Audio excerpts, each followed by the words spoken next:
Assalamualaikum warahmatullahi wabarakatuh. Nama saya Muhammad Rana Agus Saputra dengan NPM 221000095. Baik, di sini saya akan menjelaskan tentang kompilasi hukum Indonesia. Istilah kompilasi diambil dari perkataan kompiler yang mempunyai arti mengumpulkan bersama-sama. Seperti misalnya mengumpulkan peraturan-peraturan yang tersebar di berbagai tempat. Istilah ini dikembangkan sehingga menjadi complication dalam bahasa Inggris dan dalam bahasa Belanda yaitu compilate. Selanjutnya, istilah ini digunakan ke dalam bahasa Indonesia menjadi kompilasi, yang berarti kumpulan yang tersusun secara teratur. Ditinjau secara bahasa, kompilasi adalah kegiatan pengumpulan bahan atau peraturan tentang suatu persoalan atau masalah dari berbagai tulisan yang diambil dari berbagai buku yang tersebar pada tempat yang berlainan. Dengan kata lain, kompilasi adalah sebuah pendirian dan pendapat hukum yang berkembang dalam dunia pemikiran yang sudah terseleksi dengan baik sehingga dianggap pendapat yang baik. Selanjutnya, lahirnya kompilasi hukum Indonesia berawal dari pemikiran Munawir Sajawi yang dengan istilah reaktualisasi ajaran Islam. Saat itu yang menjadi pemicu pemikiran beliau adalah mengenai persoalan bunga bank yang masuk ke dalam kategori riba dan persoalan harta warisan yang diputuskan secara berbeda oleh para hakim di pengadilan. Namun ternyata para hakim agama memiliki buku yang seragam untuk seluruh wilayah Indonesia, seperti halnya di lingkungan peradilan umum buku pedoman yang seragam seperti KUHP. Pada bulan Maret 1985 ditandatangani surat keputusan bersama yaitu SKB antara Mahkamah Agung dengan Menteri Agama. Isi dari surat tersebut mengenai keseragaman antara buku-buku, yaitu terdiri dari satu, buku pertama yaitu mengenai perkawinan, buku kedua mengenai pembagian waris, yang ketiga mengenai pengelolaan harta benda dan wakaf, infak, dan sedekah. Selanjutnya untuk tujuan dan fungsi KAI yaitu 1. Langkah awal atau sasaran untuk mewujudkan kodifikasi dan unifikasi hukum nasional yang berlaku di dalam warga masyarakat.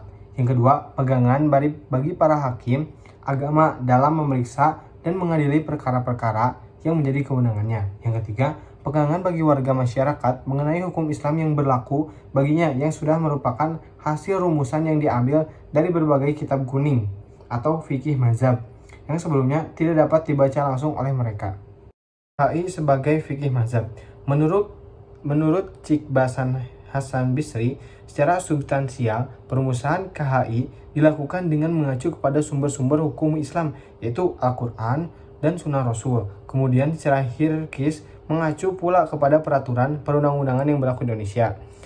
Untuk itu, KHI merupakan suatu perwujudan hukum Islam yang khas dan memiliki corak keindonesiaan. Satu hal lagi yang dicermati oleh KHI yaitu kepada dua tatanan hukum yang berbeda tadi, yaitu sumber hukum Islam dan hukum selainnya termasuk perundang-undangan.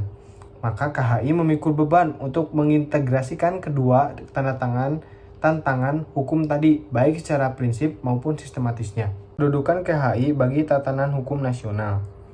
KHI yang berdasarkan impres tidak mempunyai hukum tetap ataupun memiliki hukum kekuatan, tetapi sifatnya terbatas hanya pada orang atau instansi tertentu yang diberi instruksi tersebut sehingga keberadaannya tidak dapat dijadikan sebagai hukum positif tertulis, mengikat dan memaksa seluruh warga negara.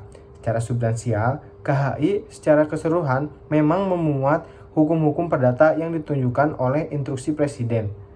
Isi perintahnya adalah untuk menyebarluaskan, bukan untuk dilaksanakan ataupun ditetapkan. Selanjutnya, KHI antara permasalahan dan kelayakannya. Di antara permasalahan yang mungkin timbul yaitu pertama, masalah sosialisasi KHI kepada masyarakat yang lalu, khususnya kalangan masyarakat muslim yang dilakukan oleh para pejabat, pemerintah, dan para ulama yang terlibat dalam proses pembentukan KHI. Yang kedua, yaitu masalah perbedaan persepsi terhadap KHI, terutama orang-orang yang dari golongan agama yang memiliki pengaruh kuat di kalangan pengikut dan memiliki pemahaman yang terkait dengan ajaran mazhab selanjutnya. Yang ketiga, kemungkinan terjadinya benturan antara KHI dan struktur budaya dalam masyarakat, khususnya di antara bidang kewarisan, di mana KHI disusun oleh kalangan elit masyarakat di tingkat pusat dan pendidikan. Kompilasi hukum Islam dan undang-undang perkawinan. Aturan dalam KHI sebagian besar merujuk kepada aturan perundang-undangan yang terkait dan kemudian dianalisis lagi serangkai dengan proses ijtihad kolektif sehingga menghasilkan aturan-aturan seperti yang ada sekarang ini. Dalam KHI itu muatannya lebih terperinci, larangan lebih dipertegas dan menambah beberapa poin sebagai aplikasi dari peraturan perundang-undangan yang telah dijadikan sebagai sumber rujukan oleh KHI. Beberapa kritikan KHI yang dilontarkan oleh tim PUG, di antaranya 1. KHI memiliki kelemahan pokok pada perumusan visi dan visinya. Yang kedua, KHI mengandung sejumlah ketentuan yang tidak lagi sesuai dengan hukum-hukum nasional. Yang ketiga, KHI memiliki corak hukum yang merupakan hasil produk para ulama di masa lampau.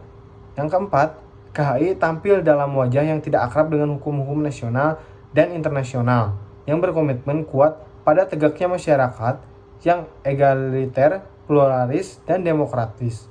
Yang kelima, KHI dalam beberapa pasalnya mengandung potensi sebagai penghambat geraknya laju demokrasi di Indonesia.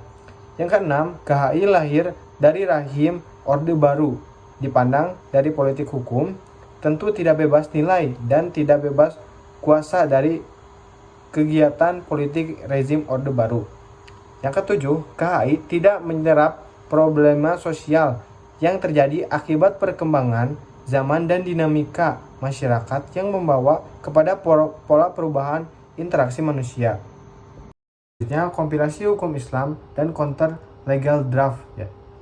Latar belakang penyusunan counter legal draft kompilasi hukum Indonesia adalah sebagai tanggapan atas gerakan formalitas syariat Islam di Indonesia yang menuntut untuk memberlakukannya syariat Islam secara kafiyah melalui peraturan-peraturan daerah di berbagai daerah. Selanjutnya, persamaan antara fikih dan kompilasi hukum Indonesia. Yang pertama, merupakan hasil pendapat dari pemikiran manusia, lembaga ijtihad, sifatnya zani, memiliki kemungkinan benar ataupun salah. Yang kedua, termasuk aturan hukum yang sifatnya fakultatif, dalam artian tidak mengikat dan tidak memaksa. Yang ketiga, memiliki sumber hukum utama yaitu Al-Quran dan Sunnah Rasul. Yang keempat, mengatur bidang muamalah yang selalu berkaitan dengan dinamika perkembangan masyarakat. Sedangkan perbedaannya yaitu 1. Adalah hasil dari proses ijtihad yang sifatnya fardhi atau perorangan. Yang kedua, fikih mazhab bercorak masyarakat muslim di wilayah Timur Tengah, sedangkan KHI bercorak keindonesiaan. Yang ketiga, disusun pada awal abad kedua Hijriah sehingga pengaruh budaya saat itu sangat terakomodir. Sedangkan KHI disusun di abad modern yang sudah berkembang zaman saat sudah jauh. Yang keempat, secara pribadi jika mazhab fikihnya dijadikan mazhab resmi bagi pemerintah, walaupun pada akhirnya oleh para muridnya disebarluaskan mazhab pemerintah juga.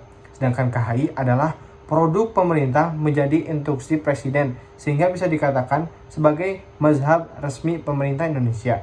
Yang kelima, sebagai rujukan utama dalam bidang fikih bagi seluruh masyarakat muslim di seluruh dunia. Sedangkan KHI sudah menjadi fikih melalui instruksi presiden nomor 1 tahun 1991. Dengan lahirnya KHS berarti hukum ekonomi syariat yang selama ini dibesarkan dalam kitab-kitab fikih telah dijadikan hukum positif yang fungsinya untuk menyeragamkan atau unifikasi aturan tentang ekonomi syariah bagi para hakim campur tangan pemerintah dalam fikih. Ibrahim Hossein menyatakan pandangannya bahwa fikih memerlukan campur tangan pemerintah, terutama mengenai hal-hal yang menyangkut persoalan kemasyarakatan. Karena watak fikih itu sendiri menyangkut beberapa perbedaan sehingga campur tangan pemerintah sangatlah diperlukan. Di mana salah satu caranya adalah melalui perundang-undangan dengan memilih pendapat dari mazhab fikih tertentu yang mengutamakan keselamatan umum.